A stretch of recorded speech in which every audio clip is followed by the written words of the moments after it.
دیکھو کتنا ہوتا ہے. میں کالج میں تھا، اسکول میں تھا، اس کے بعد بھی کافی وقت تک میں یہ سوچتا رہتا تھا میں لوگ مجھے کیسا دیکھ رہے ہیں، میں کیسا نظر آ رہا ہوں. تو مجھے یاد ہے بہت ٹینشن دماغ پہ اس بات کا ہوتا تھا لوگ کیا کہیں گے، لوگ کیسا دیکھیں گے. تو ابھی کوئی بچہ اب کہے گا نہیں یہ شرٹ پینٹ کے اوپر نہیں چلے گی، یہ جوتا نہیں چلے گا، لوگ دیکھ رہے ہیں. مثلا یہ پتہ نہیں کتنی ٹینشن اس بات کی لیتے ہیں کہ لوگ لوگ لوگ. امام نے فرمایا اس سب کا ایک حل ہے، سب کا ایک حل ہے. امام نے فرمایا اگر تم اپنے باطن کو صاف کر لو تو خدا تمہارے ظاہر کو سنبھال لے گا. غلط محنت کر رہے ہو، ساری محنت اس پہ کر رہا ہوں ظاہر اچھا نظر آئے. بندے خدا اس سے آدھی محنت باطن پہ کر لو، ظاہر کو تو خدا سنبھالنے کا وعدہ ویسے ہی کر رہا ہے. تم کیوں ظاہر کے اوپر اتنے مرے جا رہے ہو؟ میں نہیں کہہ رہا کنگھی نہ کرے، صاف کپڑے نہ پہنے. اللہ کے نبی نے فرمایا نہیں صفائی سے رکھو. اور کوئی آدمی ایسا کپڑے بدبودار پہن کر آیا تو اللہ کے نبی نے کہا اس کو دھو لینے چاہیے تھے. لیکن کبھی ایسا بھی ہوا ایک مزدور آیا، اللہ کے نبی نے اس سے ہاتھ ملایا، اس کا ہاتھ بہت کھردرا تھا، اس میں رگڑے، اس نے ظاہر اس نے لکڑی بہت چلائی ہوگی، پتہ نہیں کیا کیا ہوگا، مزدوری بہت کی، اس کا ہاتھ بہت کھردرا تھا. تو نبی سے اس نے ہاتھ ملایا تو اس کے ہاتھ کا کھردرا پن نبی کے ہاتھ کو احساس ہوا. تو مجھے بالکل دقیق عبارت یاد نہیں ہے، لیکن نبی خدا نے اس کے ہاتھ کی بہت تعریف کی کہ یہ ہاتھ بہت اچھا ہاتھ ہے، کیونکہ وہ محنت میں سخت ہوا ہے. اور نبی نے اس ہاتھ کی تعریف کی. تو اللہ کے نبی اس بات کے اوپر بہت بہت زیادہ اصرار فرماتے تھے کہ تم اپنے بدن کے اوپر اتنی توجہ مت دو جتنی اپنی روح کے اوپر توجہ. اب بدن پہ اتنا رکھو نارمل بس، لیکن روح کو سنبھالو. من اصلح سریرتہ، سریر یعنی باطن، اندرونی، جو اپنے باطن کو سنبھال لے، اصلح اللہ علانیتہ، خدا اس کے ظاہر کو سنبھال لے گا.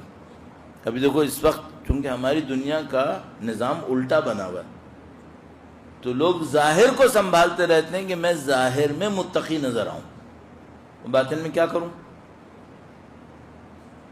کتنی پاگل پنے کی بات کر لی، الٹا کر لیا نا سارا کام. یہ مجھے اتنا احساس ہوا ہے 98 کے قریب میں نے کچھ لیکچرز دیے تھے ویسٹرن کلچر کے اوپر. اس وقت مجھے یہ احساس ہوا تھا کہ یہ معاملہ الٹا ہو چکا ہے یہاں پہ. اب آپ دیکھ لو پوری دنیا کو دیکھ لو، اس وقت ظاہر سنبھال رہے ہیں یا باطن؟ ظاہر. اور امام کیا کہہ رہے ہیں؟ ظاہر کو نہیں سنبھالو، باطن کو سنبھالو. وہ کام الٹا ہو گیا ہے اس وقت، اس لیے بات سمجھانا بہت مشکل پڑ گئی ہے. یہ تو ابھی عزائے سید الشہداء کی صدقے میں آپ یہاں بیٹھے ہیں، میں بول رہا ہوں تو آپ سن بھی رہے ہیں، ورنہ سمجھانا بہت مشکل ہو گیا. فرش ادا کے بڑے صدقے میں بہت بہت برکتیں ملی ہم لوگوں کو، تبرکات بہت زیادہ ہیں اس. من اصلح سریرتہ اصلح اللہ علانیتہ، جو اپنے باطن کو سنبھالے، اصلاح کرے، خدا اس کے ظاہر کی اصلاح کرے گا. اب دیکھو ظاہر کی اصلاح میں کروں گا تو تھوڑی کروں گا، خدا کرے گا وہ تو پھر پورا نپٹا دے گا. صحیح ہے، لیکن پروپورشنلی ہوگا. اگر میں باطن پہ 10% توجہ دوں گا پھر خدا بھی ظاہر کو 10% سنبھالے گا. وَمَنْ عَمِلَ لِدِينِهِ كَفَاهُ اللَّهُ أَمْرَ دُنْيَا. یہ ایک اور ہمارے الٹے چلنے کا ایک نشانی. امام نے فرمایا جو اپنے دین کے لیے عمل کرے تو خدا اس کی دنیا کو اس کے لیے کافی کر دے گا. کفاہ اللہ، اللہ اس کے لیے کافی ہے، اس کی دنیا کے لیے. ہماری کوشش کس کے لیے؟ دنیا کے لیے. ساری کیریئر پلاننگ کا راز پیسہ زیادہ کہاں سے آنا ہے، کیا ہو رہا ہے. اس لیے خدا نے خلق کیا تھا.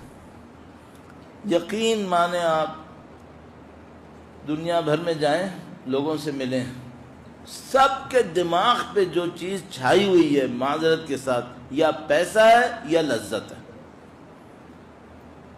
نیچے سے اوپر تک سب اس نشے میں گھوم رہے ہیں، یا پیسہ یا لذت.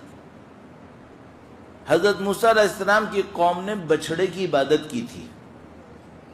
اس بچڑے کو قرآن کریم نے عجل کہا ہے. عجل، عین جیم لام عین کے نیچے زیر، عجل.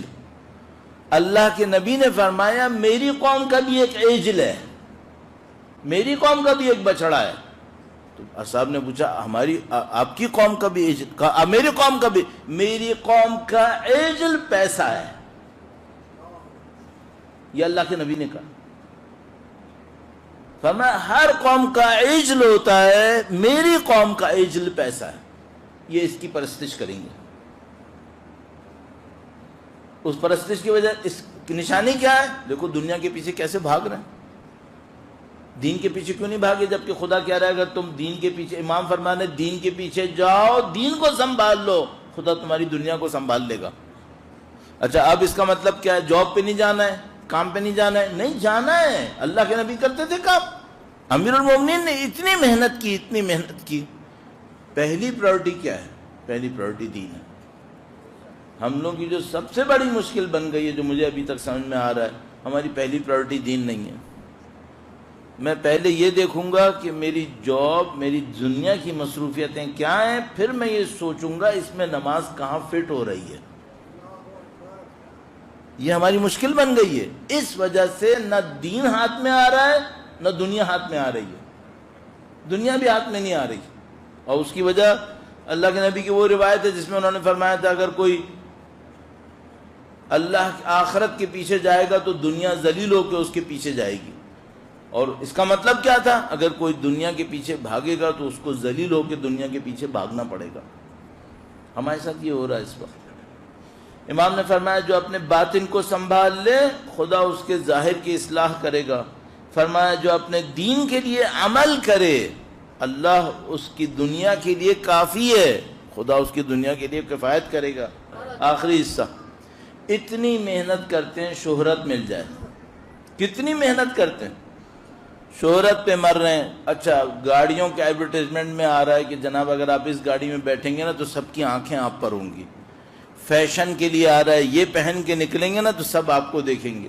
صحیح ہے, اس پہ مر رہے ہیں نا کہ دنیا دیکھے, دنیا مجھے دیکھے. امام فرما رہے ہیں اس کا بھی ایک راستہ ہے.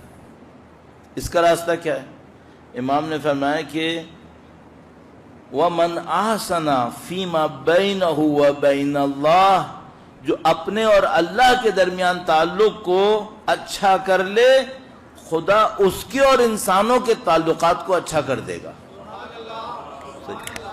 اب میں الٹا چل رہا ہوں, انسانوں کو خوش کرنے کے لیے خدا کو ناراض کر رہا ہوں کہ اگر میں نے یہ کام نہیں کیا نا تو یہ لوگ مجھ سے بھاگ جائیں گے. یہی ہو رہا ہے نا معذرت کے ساتھ. یہ لوگ نعوذ باللہ جو لوگوں کو خوش کرنے کے لیے بعض اوقات اپنی تقریروں میں جہالت دکھاتے ہیں. کیوں دکھاتے ہیں؟ لوگوں کو لانے کے لیے نا کہ لوگ بڑھائیں گے. پہلی بات تو یہ کہ کیا لوگ بڑھانا معیار ہے؟ کس عقل مند نے کہا؟ پہلی بات. دوسری بات کہ بھائی تم کو لوگ ہی چاہیے تھے نا, تو اللہ وعدہ کر رہا ہے اپنے امام کے ذریعے سے وعدہ کر رہا ہے کہ تم خود فرمایا امام نے تم اپنے اور اللہ کے رابطے کو اچھا کر لو, خدا تمہارے اور بندوں کے رابطے کو خدا اچھا کر دے گا. وہ خدا اچھا کرے گا تو مطلب کیا ہے؟ دیکھو میں دنیا کے حساب سے بات کر رہا ہوں. اگر میں نے اپنی شہرت کے لیے محنت کی, مثلا کچھ لوگ مجھے ظاہری طور پر احترام دے رہے ہوں گے لیکن ان کے دل میں میرے لیے کچھ نہیں ہوگا. جس دن میں گرنا شروع ہوا یہ مجھے آپ لوگوں کی زبان میں ٹھڈے مارتے ہوئے جائیں گے. ہوتا ہے یا نہیں ہوتا ہے؟ دنیا ہے, یہی ہوتا ہے. جس دن جو گرتا ہے اس کو کون چھوڑتا ہے پھر؟ امام نے فرمایا تھا یکون الناس ذئاب ومن لم یکن ذئب اکلہ الذئاب. نہج البلاغہ میں فرمایا یہ جو دنیا دار ہوتے ہیں نا یہ بھیڑیوں کی طرح ہوتے ہیں. اگر کوئی بھیڑیا نہ ہو اور بھیڑیا ہونے میں کمزور ہو جائے یہ بھیڑیے اسے کھا جاتے ہیں, بھیڑیے کھا جاتے ہیں. صحیح ہے. تو اگر میں نے محنت کی کہ میں انسانوں میں شہرت پاؤں تو مجھے شاید شہرت مل جائے گی لیکن ان کے دل میں میرے لیے کچھ نہیں ہوگا. جب موقع ملے گا جوتے ماریں گے. صحیح ہے. تو میں خدا سے اپنے تعلقات اچھے نہ کر لوں, کیا کرے گا خدا؟ خدا ایسی جگہ پہنچا دے گا مجھے پوری دنیا کی پرواہ نہیں رہے گی. ختم ہو گیا مانا. چاہیں نہ چاہیں میرے دل پہ اثر ہی نہیں پڑے گا.